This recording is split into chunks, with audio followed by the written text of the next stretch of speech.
হরে কৃষ্ণ। তো Valentine's day উপলক্ষে প্রতিদেব হচ্ছে আমার জন্য নাকি 2টা গিফট নিয়ে আসছে। এটা আসলে কি কি গিফট নিয়ে আসছে সেটা বলো। আমি তোমাকে দিচ্ছি, তুমি নিজে দেখে নাও। আমি দেখবো, ঠিক আছে, আমি তার হাতের থেকে নিয়ে নিলাম। আচ্ছা, শাড়িটা নিয়ে আসছে, যদিও শাড়িটা দেখে আমার অনেক ভালো লাগতেছে। থ্যাংক ইউ, অনেক সুন্দর হয়েছে। আমি আসলে অনেকদিন ধরে ভাবতেছিলাম যে একটা পিঙ্ক কালারের শাড়ি কিনবো, কিন্তু সে কি করে আমার মনের ইচ্ছা বুঝে গেল আমি জানি না। বিশেষ করে টার্সেল গুলো আমার খুবই ভালো লাগতেছে, খুব পছন্দ হয়েছে।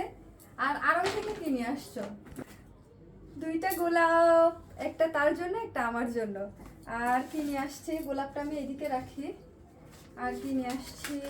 এটা হচ্ছে রঙের থেকে একটা কালো সুতো, এটা পায়ে বাঁধতে হয়, এটা নিয়ে আসছে। কারণ অনেক সময় হচ্ছে নজর লাগে, অনেক প্রকার সমস্যা হয়, তা যদি এরকম কালো সুতো পায়ে বেঁধে রাখা হয় তাহলে অনেক খারাপ কিছু থেকে মুক্ত হওয়া যায়।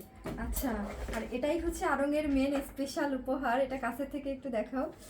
আচ্ছা, এটার জন্য আমি খুবই এক্সাইটেড, এর ভিতরে কি আছে দেখার জন্য। তুমি কি আমার শাড়ির সাথে পরার জন্য কিছু নিয়ে আসছো? কি নিয়ে আসছো? ওয়াও, কানের দুল, অনেক সুন্দর। থ্যাংক ইউ, আসলেই তো সুন্দর।